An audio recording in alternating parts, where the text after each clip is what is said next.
नमस्कार आदरणीय दर्शकवृन्द, यहाँहरूलाई सम्पूर्णलाई हार्दिक स्वागत छ युट्युब च्यानलमा र कृपया यो युट्युब च्यानललाई सब्स्क्राइब पनि गरिदिनु हुनका लागि म हार्दिक अनुरोध गर्न चाहन्छु। र तपाईँले नै यो चाहिँ रुचाउनु भयो कि एकजना चाहिँ युवा नेत्रीसँग म आज कुराकानी लिएर उपस्थित भएको छु। हुन त मैले हाम्रो रेडियो फिकल 90.6 मेगाहर्जबाट सबै राजनीतिक दलका शीर्ष नेताहरूसँग र शीर्ष व्यक्तित्वहरूसँग कुराकानी गरिरहेको छु। र आज हामी कुराकानी गर्न लागिरहेका छौँ रन्जु दर्शनासँग। र रन्जु दर्शनासँगको कुराकानी उहाँ विवेकशील साझा पार्टीकी एकजना नेत्री हुनुहुन्छ रन्जु दर्शना। र रन्जु दर्शनासँग आजको अङ्कमा हामी कुराकानी गर्न लागिरहेका छौँ र मलाई लाग्छ रन्जु दर्शनासँगको कुराकानी हामी दुई भाग गरेर छोड्नेछौँ र पहिलो भागमा हामी रन्जु दर्शनासँगको यो बहसलाई तपाईँ समक्ष राख्छौँ। फेरि पनि आग्रह गर्छु यो च्यानललाई सब्स्क्राइब गरिदिनु होला।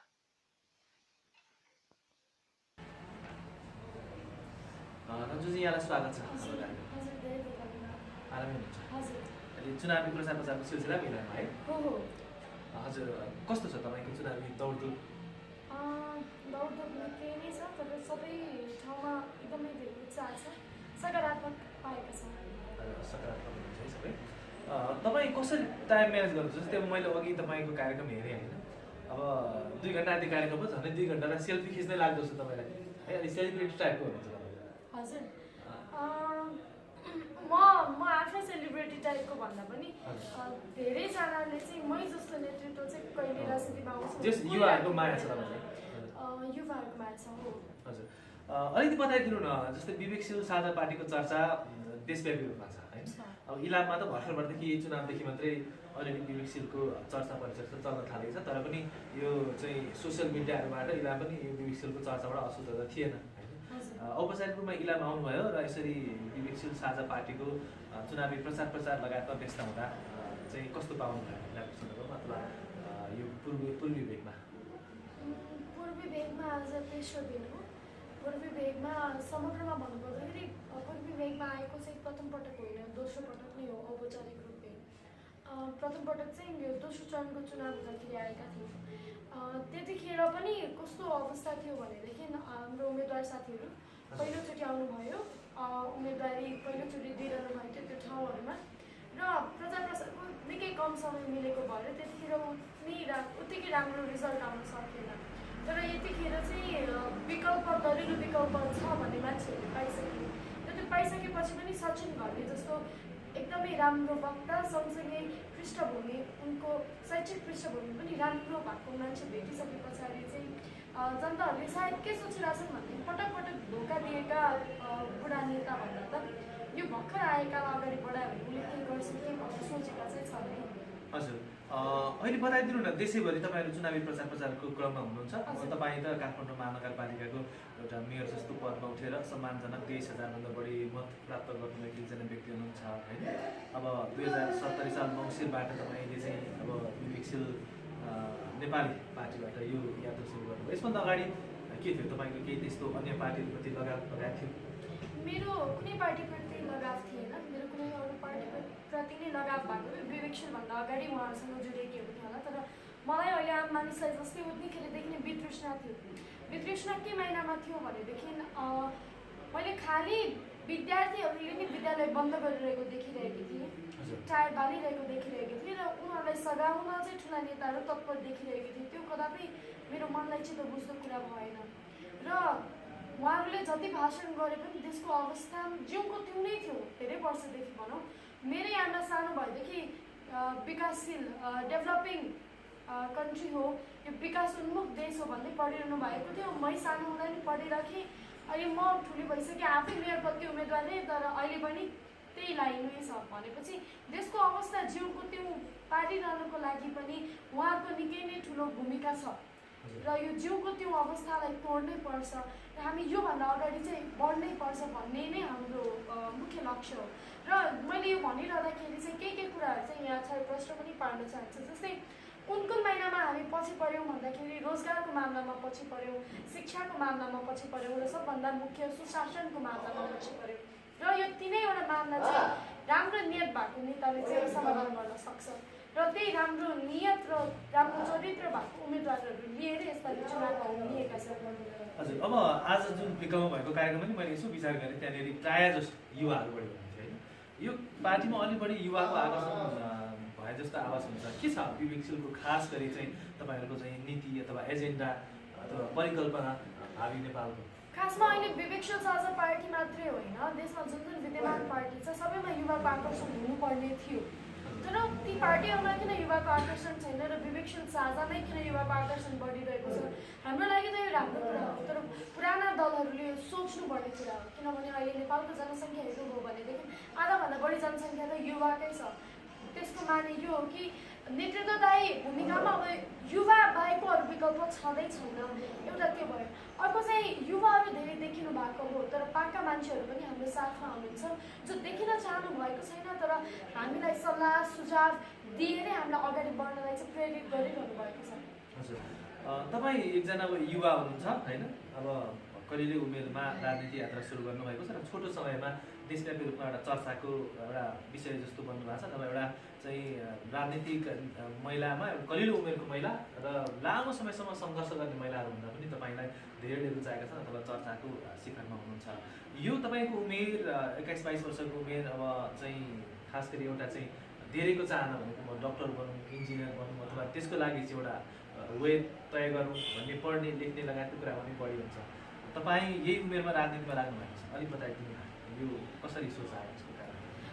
साँच्चीकै तपाईँले राम्रो कुरा, राम्रो प्रसङ्ग उठाउनुभयो। धेरैजना डाक्टर बन्नु, इन्जिनियरिङ बन्नु भनेर भनिरहनु भएको छ। धेरै हदसम्म पढ्न पनि प्रयत्न गर्नुहुन्छ, यहाँ पढ्न पाएन भने विदेश जानुहुन्छ। तर त्यही डाक्टर इन्जिनियरलाई राख्न सक्ने देश चाहिँ बन्न सकेन। त्यो एकदमै विडम्बनापूर्ण अवस्था छ। र त्यही भएको भएर सबैजना डाक्टर इन्जिनियर बन्न थाले, तर उनीहरूको लागि वातावरण बन्न थालेन भनेदेखि देश बिस्तारै बिस्तारै खाली हुन थाल्छ। उहाँहरूलाई नै राम्रो वातावरण बनाएर देशमै र है तपाईँहरू बस्न सक्नुहुन्छ, तपाईँहरूको यहाँ सुरक्षाको व्यवस्था छ, सुनिश्चित छ है तपाईँको भविष्य भन्नको लागि नै हामी जस्ता युवाहरूको चाहिँ निकै खाँचो छ। तपाईँले भनिहाल्नुभयो अहिले यो उमेरमा राजनीतिमा यसरी सक्रिय भएर लागि पर्दाखेरि मेरो व्यक्तिगत जीवनका धेरै पलहरू मैले छुटाउँदै आइरहेकी छु। तर कुरा के हो भनेदेखि यदि म जसरी सबैले होइन व्यक्तिगत पलहरू छुटाउनु हुँदैन, यो उमेर भनेको रमाइलो गर्ने नै उमेर हो भनेर भन्न थाल्यो भनेदेखि यसरी ठुला दलका नेताहरूलाई, ठुला पार्टीहरूलाई चाहिँ होइन तपाईँहरूले गरिरहनु भएको कुरा ठिक छैन, अब नयाँ नेतृत्व चाहिन्छ भन्ने मान्छेहरू आउँदैन। त्यस्ता मान्छेहरू आउनुपर्छ र म खुसी छु। व्यक्तिगत पलहरू निकै छुटे तापनि म के महिनामा खुसी छु भनेदेखि जुन 8 काठमाडौँ महानगरपालिकाको चुनावमा लड्ने भनेर मैले लिएँ, त्यो 8 लिइसके पछाडि हजारौँ अरू युवाहरू प्रेरित भएर 8 लिन थाल्नुभयो। राजनीतिमा आउनको लागि मात्रै होइन, बिजनेस सुरु गर्नको लागि पनि, शिक्षा दीक्षा हासिल गर्नको लागि पनि, देशको कुनै न कुनै तहमा नेतृत्वदायी भूमिका लिनको लागि युवाहरू प्रेरित हुनुभयो र म त्यो महिनामा चाहिँ आफूलाई चाहिँ निकै भाग्यवानी महसुस गर्छु। हजुर, तपाईँ अब काठमाडौँ महानगरपालिकाको मेयरमा उठ्नुभयो र यति कलिलो उमेरको मान्छे, त्यही पनि नयाँ पार्टीबाट एकैचोटि मेयरमा उठ्दाखेरि धेरैले अनुमान गरेका थिए तपाईँको मत एकदमै कम आउनेछ, 2-4 हजार आउनेछ होइन।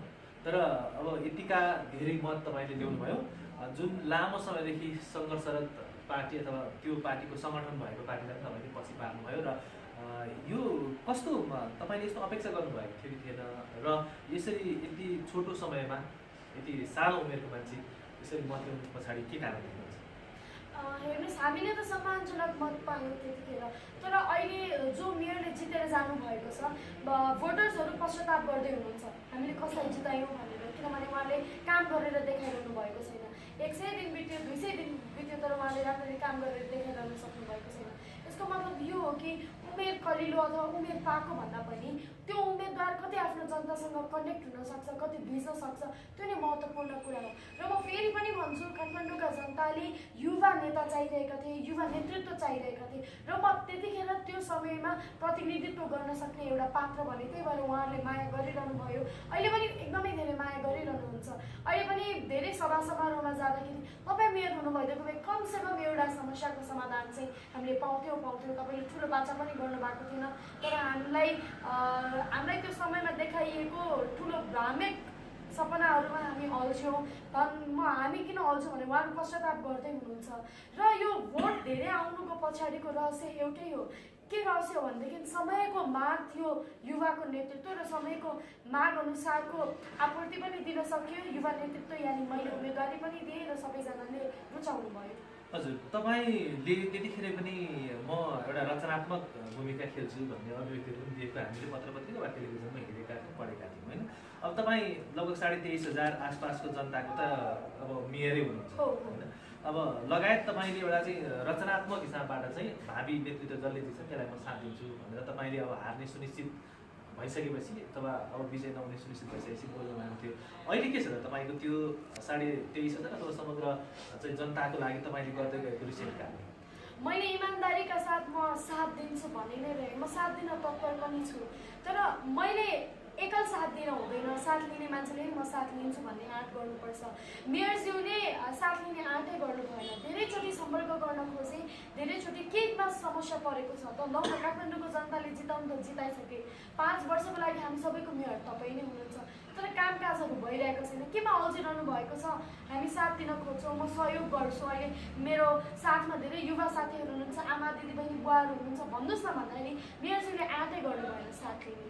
सायद उहाँ अहिले पनि त्यही कुसंस्कृत राजनीतिको स्कुलिङबाट आउनुभएको भएर होला, उहाँलाई त्यो भूमिबाट त्यो एउटा गोल चक्रबाट निस्किनलाई चाहिँ गाह्रो भयो। तर त्यो हुँदाहुँदै पनि मैले चाहिँ काठमाडौँवासीहरूलाई धेरै कुराहरूमा जनचेतना फैलाउने काम चाहिँ निरन्तर गरिरहेँ। जस्तै काठमाडौँ महानगरपालिकाले केही नयाँ सन्देश लिएर आइरहेको छ भनेदेखि सम्प्रेषण गरिहाल्ने, अहिले यो ठाउँमा यति बजेटले चाहिँ सडक निर्माण हुँदैछ है, तपाईँहरूले ध्यान दिनुहोला भनिरहने र मेयरज्यूहरूलाई इमेल फोनको थ्रु चाहिँ झकझकाउने काम चाहिँ गरिरहेँ। त्यसलाई चाहिँ म निरन्तर नै गरिरहन्छु। हजुर, अब हामी तपाईँ चाहिँ खास गरी अब चाहिँ एउटा सेलिब्रेटीकै रूपमा सबैले हेरिरहेका छन् होइन। एउटा चाहिँ तपाईँ चर्चामा हुनुहुन्छ। अहिले अब चाहिँ यो राजनीतिमा लागेर लाइफ चाहिँ सस्टेन हुने अवस्था त अलिक देखिँदैन अहिले होइन, किनभने कि अब माथिले त अब पुग्नुभयो, सांसद मन्त्री लगायत हुनुभयो, नत्र भने त जिन्दगी चाहिँ चलाउन गाह्रो हुन्छ। के छ तपाईँको अबको 5-10 वर्ष त 10 वर्ष 15 वर्षपछि पनि रन्जु दर्शनालाई यसरी नै राजनीतिमा सक्रिय भएको हेर्न पाउँछौँ वा पढेर अन्य कुनै पेसा व्यवसाय? हेर्नुहोस्, 2-3वटा कुरा छ। एउटा चाहिँ राजनीति मात्रै गरेर कोही पनि सस्टेन हुँदैन र यदि अहिले हामीले देखिरहेका कोही नेताजीहरू राजनीति मात्रै गरेर उनीहरूले सम्पत्ति पनि नहुँदै राजनीति मात्रै गरेर सस्टेन भइरहनु भएको छ भने त्यहाँ भ्रष्टाचार छ, त्यहाँ सिधै भ्रष्टाचार छ। राजनीतिले सस्टेन गराउँदैन भन्ने कुरा मलाई पनि थाहा छ। त्यही भएको भएर यो तिहारदेखि म आफैले सेलरोटीको बिजनेस थालनी गरेँ, जुन अहिले मङ्सिरको यो चुनावसम्मको लागि चाहिँ मैले स्टप अथवा पज मोडमा राख्नु परेको छ, तर पुसदेखि मैले यसलाई फेरि निरन्तरता दिन नै छु। योलाई निरन्तरता किन दिनेछु, सेलरोटी किन बेच्नेछु भनेदेखि जुन उद्यमशीलताको कुरा म अहिलेदेखि गरिरहेको छु त्यसको अभ्यास पहिला सुरु त म आफैले गरेर उदाहरण दिनुपर्छ। मेरा साथीहरूलाई जसले फेरि त्यही बाटो हिँड्न खोज्नुहुन्छ अथवा हिँड्न रोज्नुहुन्छ, त्यो एउटा कुरा भयो। अर्को चाहिँ मेरो आफ्नै सस्टेनेन्स म यही भाँडो बनाउँछु, सेलरोटी नै बनाउँछु आफ्नो सस्टेनेन्सको बाटो। र जुन पढाइको कुरा गर्नुभयो, पढाइ बिनालाई राजनीति असम्भव छ। हेर्नुहोस्, हुन त पढेर भनिन्छ, तर हाम्रो नेताजीहरूलाई पनि धेरै पढ्यो, तर त्यो पढेको कुराबाट उहाँहरूले केही सिकिदिनु भएन कि आज पढेको कुरा अर्को महिना त्यहीबाट सिकेन भनेदेखि त्यसको पढाइ पनि हुँदैन, त्यसको लेखाजोखा केही पनि हुँदैन। पढ्नु निकै नै आवश्यक छ र पढ्ने कुरामा अहिले म अध्ययनरत छु। ब्याचलर्स 4th इयरमा, स्नातक 4औं वर्षमा अध्ययनरत छु। पढाइलाई आफ्नो हिसाबमा निरन्तरता दिने नै मेरो लक्ष्य छ। हजुर, तपाईँले